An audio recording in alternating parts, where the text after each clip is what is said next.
Nagtataka ka ba kung bakit ang iyong puso ay gumugol ng napakaraming oras sa paghihintay? Marahil ay tahimik kang umiyak, nanalangin sa buong gabi, at nagtataka kung naaalala pa rin ba ng Diyos ang mga pangako na ginawa niya sa iyo.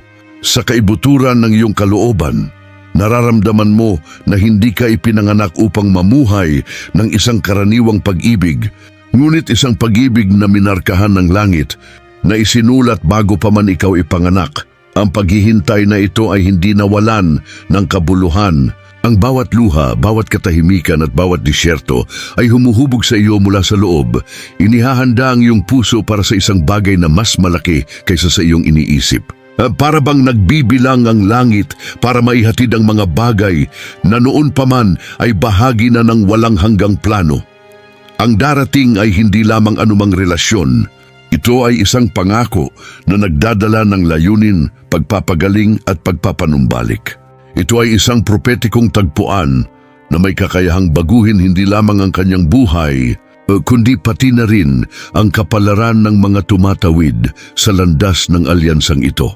Kung naririnig mo ang mensaheng ito, hindi ito nagkataon. Ito ay isang sagot. Ito ang hininga ng Espiritu na nagsasabi darating ang panahon. Hindi ka nakalimutan, nakalaan ka lang para sa pambihira. Ngayon maghanda. Ang ipinangakong pag-ibig ay malapit ng kumatok sa iyong pintuan. At kapag nangyari ito, mauunawaan mo kung bakit kailangan ng oras ng paghihintay. Ang langit ay hindi kailanman huli, kumikilos ito sa perpektong panahon ng Diyos. Kung ang mensaheng ito ay nagsalita na sa iyong puso, mag-subscribe sa channel ngayon, i-on ang mga abiso at sumama sa akin sa espiritual na paglalakbay na ito.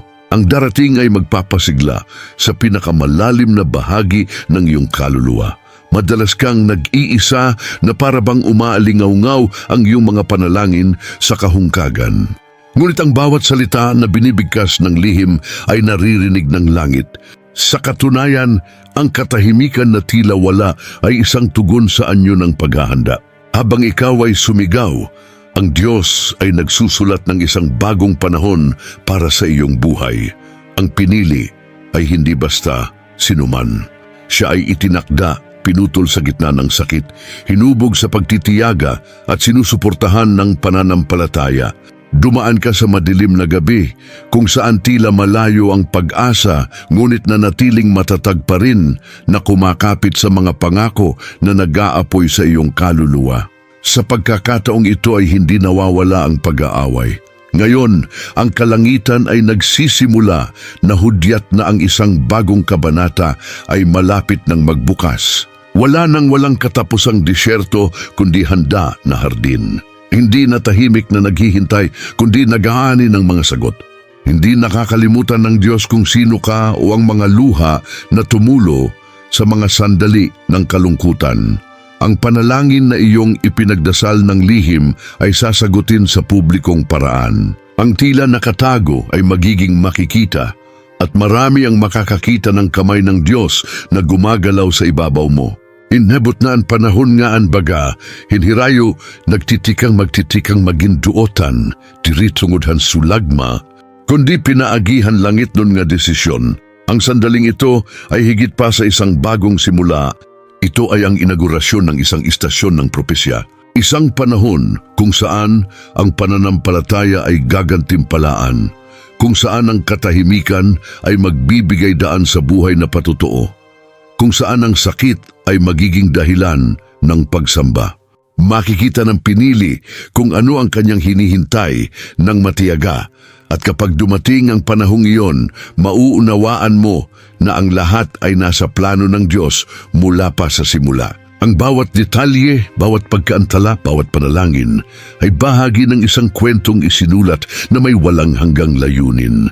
Papasok ka na sa isang inihandang panahon at walang makapipigil sa katuparan ng pangakong iyon. Ang orasan sa kalangitan ay hindi nabigo, kahit na ang pagkabalisa ng tao ay nagpipilit sa pagnanais na umasa. Ang oras ng paghihintay ay maaring tila mabigat, ngunit ngayon ang panahon ay nagbabago sa harap ng mga mata ng pinili. Ansaad nga gintipigan ha kasing-kasinghan Dios nagtitikahirani, nga naghahataghan baton, nga agsob nga ginpabiling hapag ampo. Ang pag-ibig na ito ay hindi dumarating bilang pagkakataon, kundi bilang katuparan ng isang bagay na naisulat na. Taglay niya ang tanda ng langit, isang malinaw na tanda na hindi malilimutan ng Diyos ang kanyang sinasabi. Ang paghihintay ay hindi isang pagkaantala, kundi isang paghahanda. Ngayon, ang gantimpala ay nagpapakita at kung ano ang tila hindi makakamit ay nagiging palpable. Ang mga panalangin na iyong ipinagdasal ng may luha ay nagdidilig sa binhi ng katuparan. Bawat bukang liwayway kung saan ang puso ay sumisigaw ay parang isang kautusan na umaalingaw-ngaw sa harap ng trono ng Diyos. Yana, ang baton nagtitimulang maglipat-lipat tikang hadiri, nakikita ngadto ha nakikitam. Sugad hinhinog nga pananim ha hingpit nga panahon. Ang ipinangakong pag-ibig na ito ay isang tugon, hindi lamang ng damdamin kundi ng layunin. Dumating siya upang tuparin ang isang mas malaking plano, upang ihanay ang mga tadhana at palakasin ang misyon na nakatanim na sa kanyang buhay. Ito ay hindi lamang isang pagkikita, ito ay isang paghahayag ng pag-aalaga ng Diyos. Kapag binalikan mo ang nakaraan, mauunawaan mo na ang bawat segundo ng paghihintay ay may dahilan. Hindi pa huli ang langit, inihanda lamang niya ang lupa upang ang pag-ibig ay dumating hindi bilang isang bagay na panandalian, kundi bilang isang matatag, propetiko at walang hanggang alyansa. Ngayon, ang pakiramdam ng kahungkagan ay nagbibigay daan sa kaganapan ng kaganuhan. Ang dating pag-asa lamang ay nagiging totoo. Ang pinili ay nagsisimulang mamuhay ng tila malayo at ang pangako ay tumigil sa pagiging isang pangarap na maging katuparan sa harap ng mga mata ng lahat. Ang dumarating sa iyo ay hindi may hahambing sa tinatawag ng mundo na pag-ibig. Hindi lamang ito attraction, hindi lamang ito kumpanya. Ito ay isang bagay na ipinanganak sa puso ng Diyos, hinubog ng Espiritu, na nakahanay sa walang hanggang layunin. Ito ay isang pag-ibig na nagdadala ng propetikong bigat na may kakayahang baguhin ang buhay. Ang ganitong uri ng pag-ibig ay hindi maipaliwanag sa pamamagitan lamang ng mga salita dahil ito ay lampas sa katwiran. Ito ay nagpapakita ng sarili bilang isang sagot sa mga sinaunang panalangin, bilang isang pangako na tumatawid sa mga henerasyon. Daglay niya ang tatak ng langit na minarkahan ng kawalang hanggan na nagdadala ng kapayapaan na hindi maibibigay ng mundo. Kapag ang Diyos ay nagkakaisa, ito ay hindi para sa isang sandali kundi para sa isang layunin. Ang pag-ibig na ito ay may kaakibat na misyon, may panawagan, may tadhana na dapat tuparin. Siya ay hindi nakatali sa makalupang panahon, ngunit konektado sa isang makalangit na tipan. At kapag ito ay nagpapakita, maging ang kalangitan ay nagpapatotoo sa kahalagahan nito. Hindi ito usapin ng pagiging perpekto ng tao, kundi ng banal na kaganap. Ang bawat kabiguan ay gagamitin para sa pagkahinog. Ang bawat kahinaan ay magiging isang ibinahaging lakas. Ang pagkabito na ito ay isang espiritual na konstruksyon, isang proyekto ng Ama na itinayo sa walang hanggang pundasyon. Ang pinili ay hindi lamang tumatanggap ng isang tao sa kanyang tabi, kundi isang pagpapalawak ng plano na dinisenyo mismo ng Diyos. Ang pag-ibig na dumarating ay nagiging isang buhay na tanda ng katapatan ng Panginoon na nagbubunyag na tinutupad niya kahit ang pinakamalapit na mga detalye ng kaluluwa. At kapag namumulaklak ang pag-ibig na iyon, malalaman mo na hindi ito aksidente. Ito ay isang propesiya na natupad. Ito ay isang walang hanggang tagpuan. Ito ay buhay na binago ng perpektong pagkakahanay sa pagitan ng langit at lupa. Ito ay patunay na kapag ang Diyos ay nagsusulat ng isang kwento, walang makakapigil sa pagtatapos nito. Ilang beses mo na bang naisip na ang katahimikan ng Diyos ay nangangahulugang pagkalimot? Subalit ang bawat luha na nabuhos ay naitala. Ang bawat bulong na panalangin ng lihim ay itinago. Sa katunayan, ang tila pagkaantala ay ang pagbato. Ginamit ng langit ang bawat detalye upang ihanda ang kanyang puso para sa isang bagay na mas dakila. Ang paghihintay ay hindi parusa, kundi paaralan. Sa panahong ito natuto kang magtiwala kahit na hindi mo nakikita, na lumaki sa pananampalataya kahit na hindi nila nakuha ang lahat ng mga sagot. Bawat madilim na gabi, bawat kahungkagan sa dibdib ay kumukuha ng lakas na kakailanganin upang mapanatili ang darating. Ang pagkakahanay sa langit ay hindi nangyayari sa magdamag. Kinailangan ng Diyos na hubugin ang mga intensyon, pagalingin ang mga sugat, isara ang mga lumang pintuan upang buksan ang mga bago. Nagtatayo siya ng matibay na pundasyon kung saan ang ipinangakong pag-ibig ay maaring umunlad ng walang mga bitak, ang katahimikan ng wika ng paghahanda. Itinuro niya sa inyo na makinig ng higit pa, mas maunawaan, pahalagahan ang walang hanggan at hindi panandalian. Ang oras na ito ng tila downtime ay talagang isang oras ng hindi nakikitang paglago, tulad ng mga ugat na lumalim bago lumitaw ang puno. Sa katunayan, ang bawat pagkaantala ay proteksyon. Hindi ka papayagan ng Diyos na tumanggap ng isang bagay hanggat hindi ka handa na pahalagahan ito. Yun ang dahilan kung bakit nanatili siya kahit na ang kanyang puso ay nag-aapoy sa pagnanasa. Alam ng Ama na may mga pagpapagaling pa na dapat palayain at hindi niya kayo hahayaang lumakad ng hindi kumpleto. Sa pagbabalik tanaw mo, malalaman mo na walang nawala. Ang sakit ay naging lakas, ang katahimikan ay naging pag-aaral, at ang paghihintay ay naging batayan ng propetikong pag-ibig na paparating. Lahat ng bagay ay isinasaayos para sa tamang sandali, at ang sandaling iyon ay nagsisimula ng bukang liwayway sa harap mo. Ang tila pagkawala ay nauwi sa pagpapanumbalik. Ang hininga ng Espiritu ay dumarating na parang banayad, ngunit malakas na hangin na nagdudulot ng pagpapagaling sa mga lumang sugat na akala mo ay hindi kailanman gagaling kailanman. At tinatapos ng Diyos ang mga kabanata ng sakit upang buksan ang mga pahina ng pag-asa. Isang bagong pahid ang inilalabas sa iyo. Hindi lamang ito emosyonal na kaginhawahan, ito ay malalim na pagpapagaling ng kaluluwa. Kung ano ang dating nakagapos sa iyo sa nakaraan, ngayon ay gumuho sa harap ng presensya ng Diyos. Ang banal na hininga na ito ay nag-aayos ng mga alaala, nagpapagaling ng mga trauma at binubura ang mga marka na tila tiyak. Ang pagpapanumbalik ay hindi lamang nangyayari sa loob mo, kundi pati na rin sa kung ano ang nasa paligid mo. Ang mga relasyon, pangarap at maging ang mga aspeto ng iyong buhay na nasira ay nagsisimulang muling itayo. Ang Espiritu ay humihinga ng buhay kung saan nagkaroon ng pagkawasak at walang nananatiling pareho pagkatapos ng paglipat na ito. Ang hangin na ito ay nagdudulot din ng paghahayag. Ang dating pag-aalinlangan ay nagiging kalinawan. Ang tila nakalilito ay naaayon sa layunin. Binubuksan ng Espiritu ang espiritual na mga mata ng pinili upang makita kung ano ang nakatago na nagbubunyag ng mga landas, mga direksyon at mga palatandaan ng propesya. Ang pagpapagaling ay simula pa lamang dahil ang isang bagong puwersa ay ipinanganak mula rito. Ang pagpapanumbalik ay naglalagay sa iyo ng iyong mga paa at ang paghahayag ay nagbubukas sa harap mo ng isang hinaharap na puno ng kahulugan. Hindi lamang ito tungkol sa pakiramdam na mas mahusay, ito ay tungkol sa pagiging kung sino ang sinabi ng Diyos na ikaw ay maging. Ang hininga ng Espiritu ay hindi panandalian, ito ay tuloy-tuloy. Pinalilibutan ka niya, pinapatnubayan ka at sinusuportahan ka.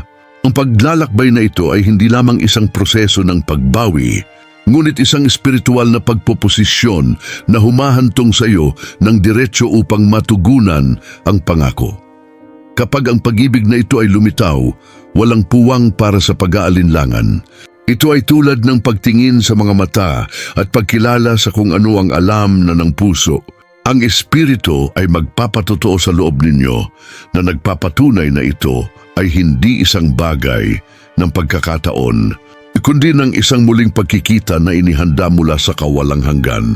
Hindi na kailangang ipaliwanag ng labis dahil madarama ito ng kaluluwa bago pa man ang mga salita. Para bang dalawang landas pagkatapos ng napakaraming pagliko, sa wakas ay nakahanay sa eksaktong punto ng banal na plano. Ang pagkilala na ito ay magiging napakalalim na tila palagi mong nalalaman kahit na hindi mo pa ito nakita. Ang muling pagsasama-sama na ito ay hindi lamang ipinanganak ng mga kaugnayan ng tao, kundi ng isang makalangit na layunin. Ang mga kaluluwa na nagkikita ay konektado na sa puso ng Diyos.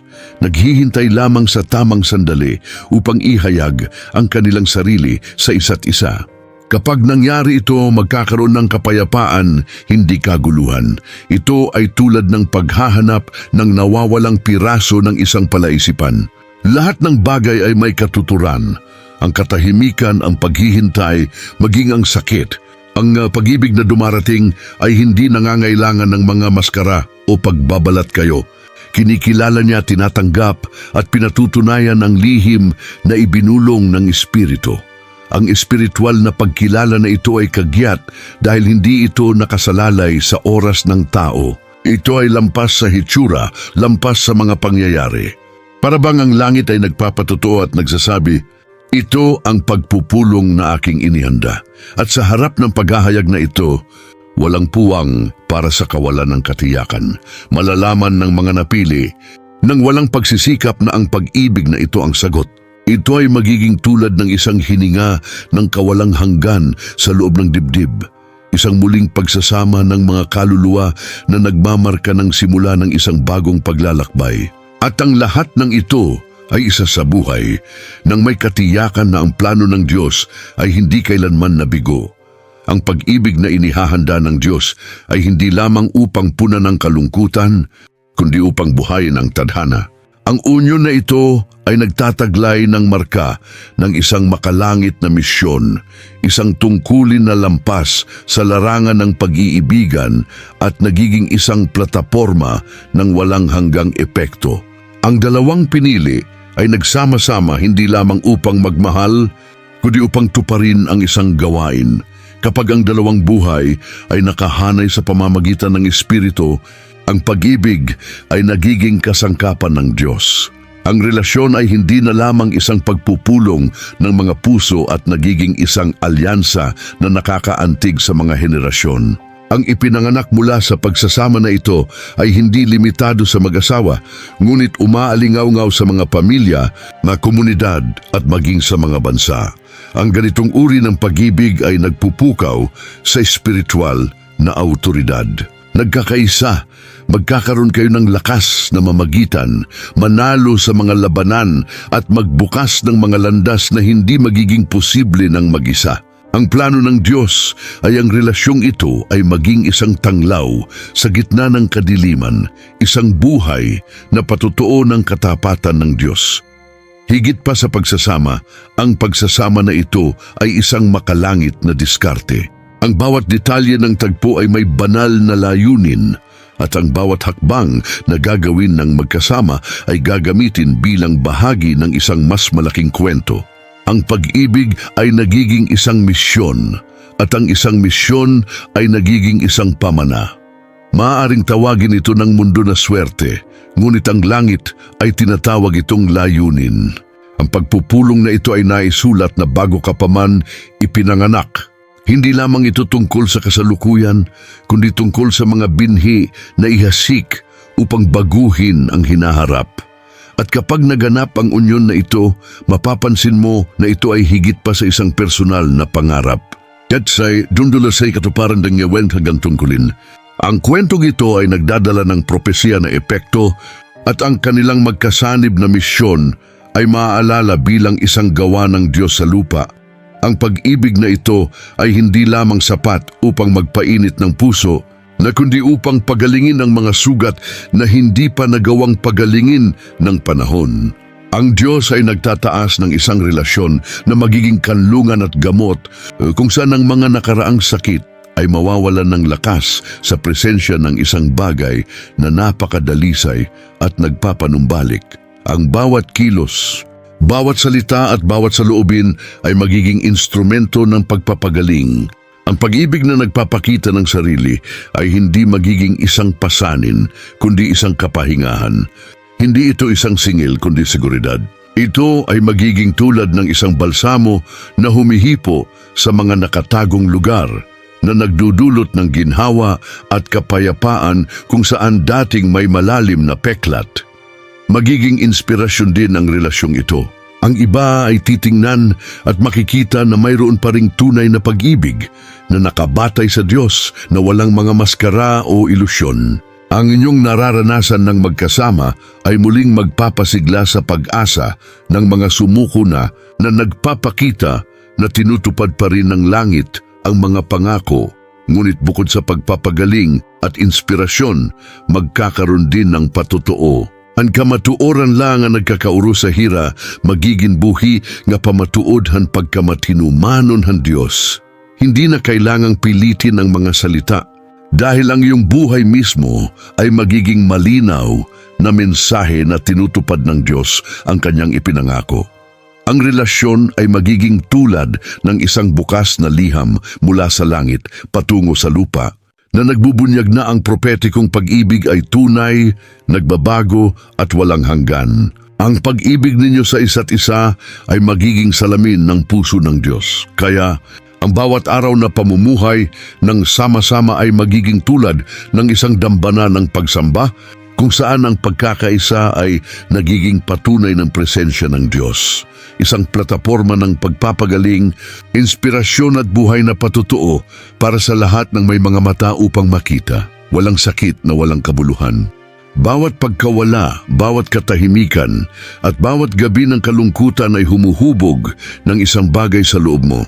Ang puso na ngayon ay nagbubukas sa ipinangakong pag-ibig ay hindi na katulad ng dating sumisigaw sa kawalan ng pag-asa. Napalakas siya, nag-mature at handang tumanggap ng isang bagay na nangangailangan ng espiritual na pagkahamtong.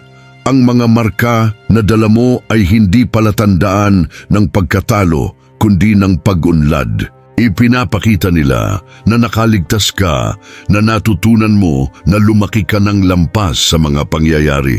At ang eksaktong pagkahinog na ito ang nagpapahintulot sa atin na makilala ang pagitan ng panandaliang pag-ibig at ng tunay na pag-ibig. Ang pagdurusa ang humubog sa kanyang pangitain. Dati maaari kang kumapit sa mga ilusyon, ngunit ngayon nakikita mo na kung ano ang may kakanyahan, layunin at makalangit na ugat. Ang proseso ay hindi lamang nagturo sa atin na maghintay, kundi pati na rin upang pahalagahan kung ano ang walang hanggan, at hindi kung ano ang nawawala sa paglipas ng panahon. Ang pag-unlad na ito ay nagdulot din ng kalayaan. Hindi mo na kailangang hawakan ang anumang bagay upang makaramdam ng kumpleto, dahil naunawaan mo na ang tunay na kabuuan ay nagmumula sa Diyos. At sa lugar na ito ng kalayaan, handa kang magmahal ng walang pag-asa, ngunit may taos-pusong pagsuko. Ang Diyos ay hindi nag-aaksaya ng kalungkutan. Ang tila bigat ay naging lakas, at ang tila walang laman ay naging puwang upang makatanggap ng bago. Ang puso ngayon ay hindi lamang nagnanais, ngunit may istruktura upang mapanatili ang isang nakapagpapatibay na pag-ibig. At kapag dumating ang pag-ibig na iyon, mapagtanto mo na ito mismo ang proseso ng sakit na nagbigay daan sa iyo na mabuhay sa sandaling ito. Ang mature na puso ay matabang lupa na ngayon para sa isang pag-ibig na hindi sumisira kundi nagtatayo, na hindi nagpapahina kundi nagpapalakas. Hindi ito nagbubuklod kundi nagpapalaya. Kapag ang langit ay nagpasya na kumilos, walang pinipilit. Ang ipinangakong pagpupulong ay hindi darating sa gitna ng pagmamadali o pagkalito, kundi sa tamis ng perpektong panahon ng Diyos. Ito ay magiging isang bagay na natural, na para bang ang buhay ay naghihintay ng eksakto para sa sandaling ito upang ihanay ang lahat. Waray mabugat, waray-waray sigurado. Ang kagaan-lahan saad nga natuman, hindi mo na kailangang igiit o patunayan ng anumang bagay, dahil ang lahat ay dadaloy tulad ng tubig na makakahanap ng kanilang daan. Ang pag-ibig na darating ay magdudulot ng agarang kapayapaan, isang hindi maikakailan na katiyakan na walang panlilinlang sa planong ito. Ito ay magiging simple, ito ay magiging totoo, ito ay hindi mapag-aalinlanganan sa paningin ng mga mananampalataya. Ang katuparan na lagi mong hinahangad ay hindi lamang magmumula sa tagpo mismo, kundi sa layuning dala nito. Ang relasyon ay magiging higit pa sa kumpanya. Ito ay magiging kahulugan, tadhana at misyon. At sa pagsasama na ito, makikita mo ang balanse na noon pa man ay matagal nang hinahangad ng puso. Ang pag-ibig na ito ay dumarating upang idagdag, hindi upang hatiin. Hindi niya ninanakaw ang iyong pagkakakilanlan, kundi kumpletuhin niya ito. Hindi nito papatayin ang kanyang tungkulin, bagkus ay pinatutunayan ito. Ang perpektong panahon ng Diyos ay nagpapakita ng pag-ibig na nagpapalaya, nagpapalakas at umaakay sa iyo sa mas mataas na antas ng espiritual na pagkahamtong. Ang tila malayo ay nagiging palpable at kung ano ang tila imposible ay nagiging totoo. Ang pagpupulong na ito ay isang tugon, isang himala, isang banal na lagda na nakatatak sa kanyang kwento. Makikita mo kung paano nag-uugnay ang lahat at mauunawaan mo. Walang pagkaantala, lahat ay paghahanda. Kapag ang pag-ibig na ito ay nananatili sa iyong buhay, hindi ito maitatanggi pa. Makikita ng mundo sa paligid mo ang pagmumuni-muni ng kapunuan. At sasaksihan mo na ang takdang panahon ng Diyos ay hindi mabibigo. Siya ay perpekto, siya ay tapat at tinutupad niya ang bawat detalye sa tamang panahon. Ngayong napag-aralan na natin ang propetikong mensaheng ito tungkol sa ipinangakong pag-ibig, nais kong mag-iwan ng isang pagmumuni-muni sa inyong puso. Handa ka bang tanggapin ang hiniling ninyo sa panalangin? Handa ka bang mamuhay ng pag-ibig na lampas sa pag-iibigan? Isang pag-ibig na may walang hanggang layunin at magiging buhay na patotoo ng katapatan ng Diyos. Ang bawat paghihintay, bawat luha at bawat katahimikan ay mga binhi. Sa araw na ito, ipinahayag ng kalangitan na malapit na ang pag-aani. Tandaan, ang pag-ibig na dumarating ay hindi pangkaraniwan. Nangangailangan ito ng isang mature na puso, handang lumakad sa isang karaniwang misyon at maging liwanag sa gitna ng kadiliman. Tanungin ang iyong sarili, ano ang itinuro sa akin ng Diyos sa prosesong ito ng paghihintay? Anong mga aspeto ng aking buhay ang kailangan pa ring pagalingin upang lubos kong maipamuhay ang inihanda niya? Ang mga sagot na ito ay maaaring maging susi sa pagtanggap mo sa pangako ng walang takot. Nasa iyo na ngayon ang desisyon, ipagpatuloy ang pakikinig lamang o ipamuhay kung ano ang naihayag. Huwag hayaang hindi mapansin ang salitang iyon. Iangkla ang iyong pananampalataya, ihanay ang iyong sarili sa tiyempo ng Diyos at maghanda na ipamuhay kung ano ang nakumpirma na ng Espiritu sa iyong puso. Kung ang mensaheng ito ay nagsalita sa iyo, mag-subscribe sa channel, iyon ang mga notification at ibahagi ito sa isang taong kailangan ding marinig ang katotohanan ito. Dito lagi kang makakahanap ng mga salitang nagpapasigla, nagising at nakahanay sa iyo sa walang hanggang layunin. Ito ang panahon upang ihanay ang iyong buhay sa layunin ng Diyos at buksan ang iyong puso sa kung ano ang inihanda niya. Ang ipinangakong pag-ibig ay hindi lamang isang emosyonal na tugon, kundi isang panawagan na mamuhay ng ganap, nagpapagaling at misyon. Ang bawat salita na narinig mo dito ay isang paanyaya mula sa langit na muling magtiwala at maniwala na matutupad ang pangako. Huwag tumigil dito. Patuloy na sumisid sa espiritual na paglalakbay na ito kasama ko. Mag-subscribe sa channel, i-activate ang notification bell at sundin ang mga susunod na mensahe ng propesya na magpapalakas sa iyong pananampalataya at maghahanda sa iyo para sa mga susunod na hakbang na ibubunyag ng Diyos. Isulat sa mga komento ang naniniwala ako bilang isang kilos ng pananampalataya at patotoo sa publiko na handa kang ipamuhay ang Propetikong pag-ibig na inilaan ng langit para sa iyong kwento, naway ang salitang ito ay magdulot ng pagbabago sa inyong espiritu at naway ang bawat araw ay maging isa pang hakbang tungo sa katuparan ng walang hanggang layunin.